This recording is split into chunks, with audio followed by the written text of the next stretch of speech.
Welcome back to Beyond the Badge. The rain came down soft and quiet that November evening, the kind of rain that doesn't announce itself, that just soaks into your coat and your shoes and your bones before you even notice. Grace Mitchell walked through it the way she walked through most things in her life, steadily, quietly, without complaint. She had just finished an 11-hour day.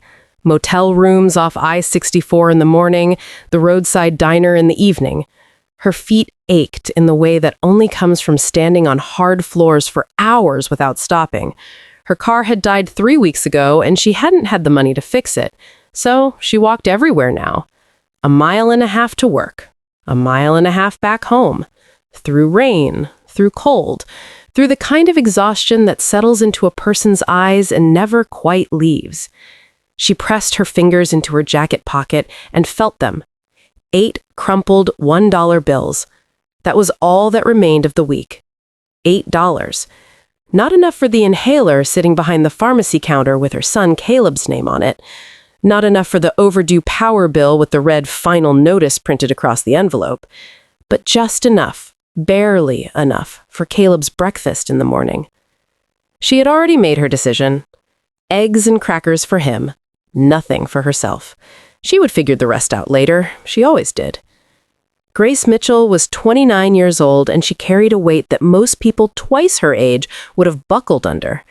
But she kept walking, because at home, a 7-year-old boy was waiting for his mama, and that was reason enough to keep putting one worn sneaker in front of the other. Then she heard it. A sound that did not belong to the rain or the wind or the distant hum of highway traffic. A low, strangled gasping, wet and desperate, coming from the far corner of the gas station parking lot just ahead, under a light that flickered like it was fighting to stay on. She slowed. She stopped. And she looked. The man on the ground was unlike anyone Grace had ever seen up close. He was enormous, even lying flat, broad shoulders wrapped in a heavy leather vest covered in patches, a skull insignia on the back, tattoos running up both arms, disappearing into his sleeves, a thick, gray, streaked beard, boots the size of small bricks. Everything about him looked like a warning. His lips were turning blue. The gas station clerk had stepped outside by then, arms crossed, watching from a distance. "Ma'am," he called over to her, "I wouldn't get involved with that. Those biker guys, they're nothing but trouble." A trucker filling his tank nearby glanced over and shook his head slowly. "Walk away," he said. "You got a kid at home. This ain't your problem." Grace stood there for just a moment, just one breath. And then something moved through her. Not bravery exactly, not a decision she thought through. Something older than that, something that lived in her chest and would not be quiet. Because she had seen this before. 6 years ago, her father had collapsed in the middle of a grocery store aisle. A heart attack, sudden and silent. People had gathered and stared. A few had pulled out their phones. But no one had moved fast enough. No one had gotten close enough. And by the time the paramedics arrived, it was too late. She still remembered the phone call.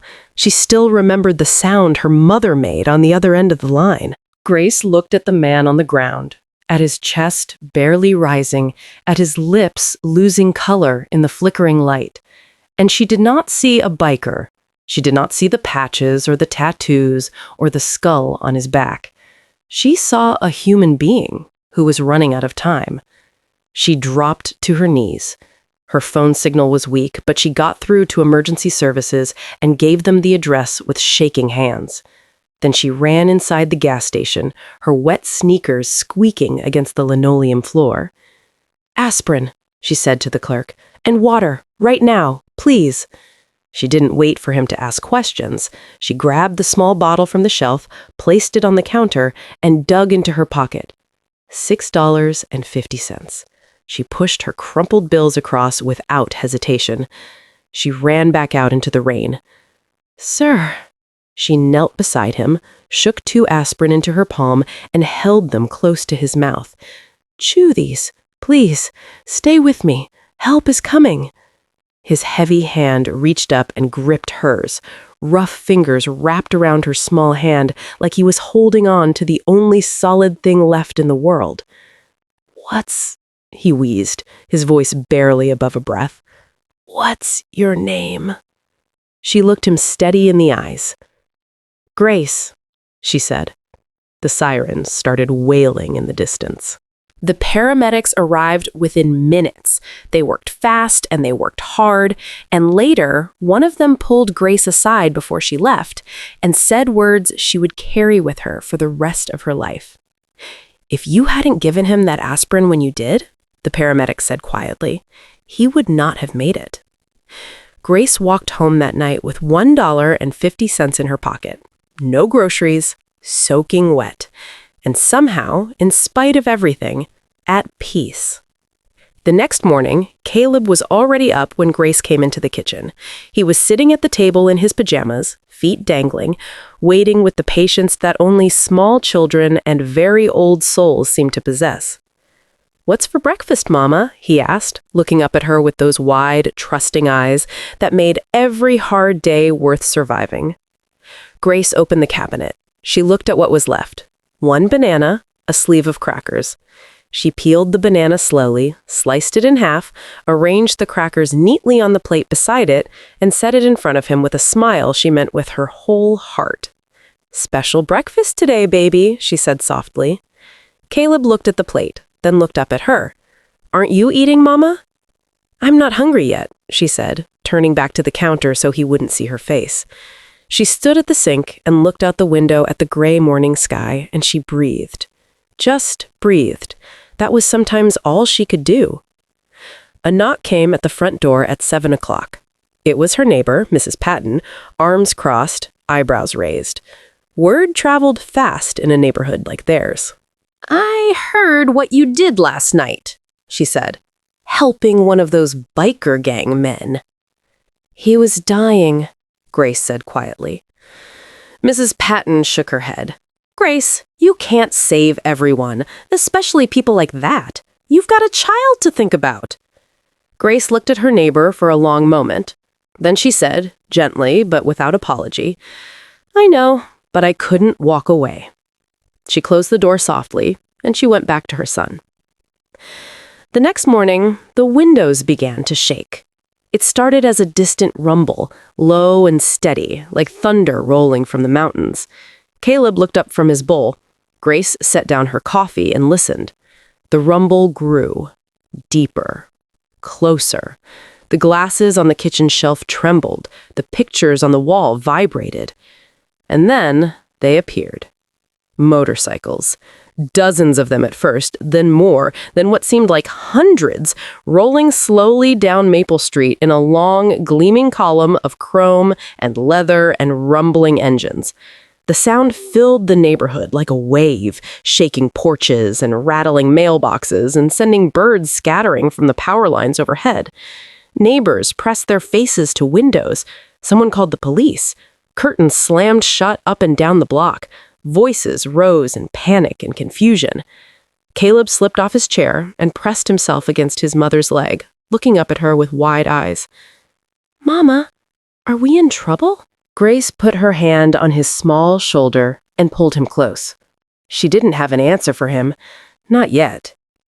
Then the motorcycles stopped. The engines went quiet, one by one, until the only sound left was the wind moving through the bare November trees, and the crowd of riders parted slowly, like a curtain being drawn back. A man walked through the center.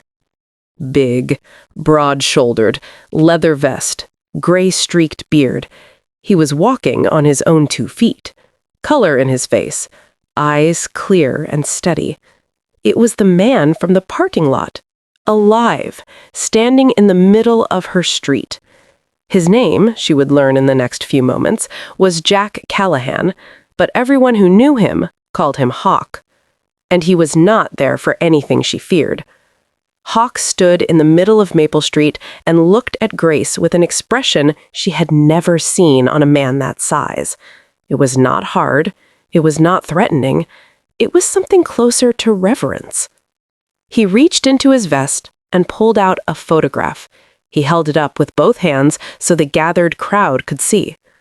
A little girl, pigtails, a gap-toothed smile, maybe 6 or 7 years old, the kind of smile that fills a room, even in a photograph.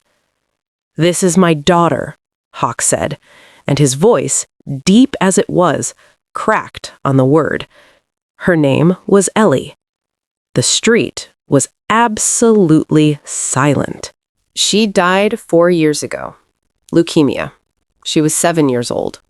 He paused, steadied himself. "We couldn't get the treatment in time. We didn't have the money.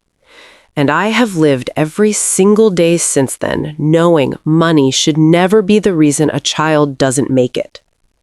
He lowered the photo and looked directly at Grace. "After Ellie passed, I started a nonprofit in her name. We help families who are drowning. Medical bills, housing, food, whatever they need." His jaw tightened for a moment. "This woman right here, she didn't see my jacket. She didn't see my patches. She didn't see what everyone else always sees. She saw a man dying, and she used the last $8 she had in this world to save my life." Not a single person on that street made a sound.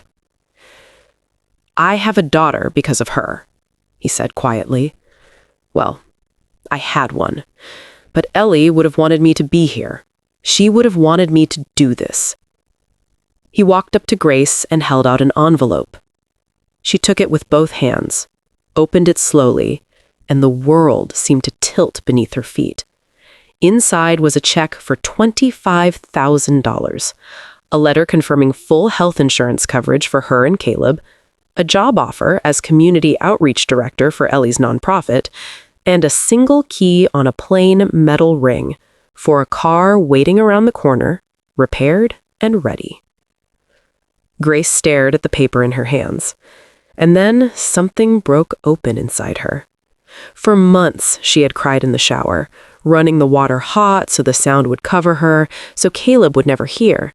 She had cried for the inhaler she couldn't afford, and the lights she was afraid would go out, and the meals she skipped so her son wouldn't go hungry. She had cried for the exhaustion she couldn't shake, and the loneliness of carrying everything alone. She had not let herself cry in front of anyone, not once. But standing in the middle of Maple Street with 100 bikers watching and her neighbors watching and her little boy watching, Grace Mitchell finally broke down. Not from sadness, from something she had almost forgotten the feeling of. Someone had seen her, really seen her, and they had shown up.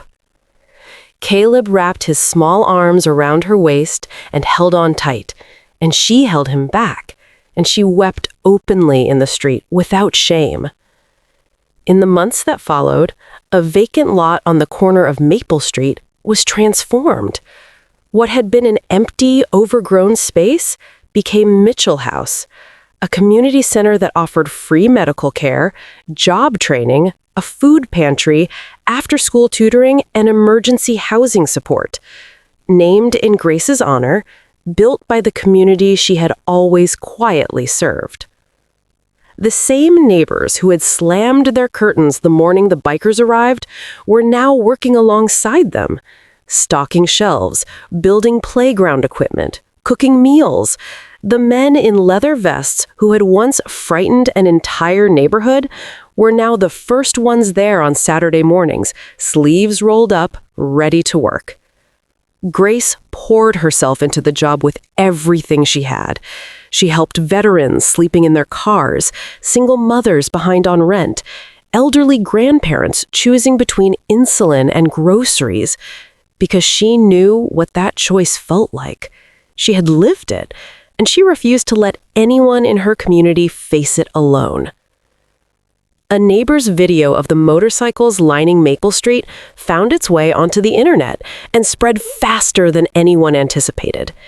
At first, the comments were what you might expect: fear, judgment, assumptions made in seconds by people who had not been there. But then, other voices began to speak. Families from across the country started sharing their own stories. A mother in Ohio whose daughter's surgery had been paid for by Ellie's fund. A veteran in Tennessee whose back rent had been covered when he had nowhere left to turn. A husband in Georgia whose wife had quietly reached out to the nonprofit when his PTSD had nearly torn their family apart, and who had received help within the week. The story changed. Slowly, then all at once. America didn't just see bikers on a neighborhood street. It saw something it sometimes forgets is still out there. It saw humanity choosing humanity.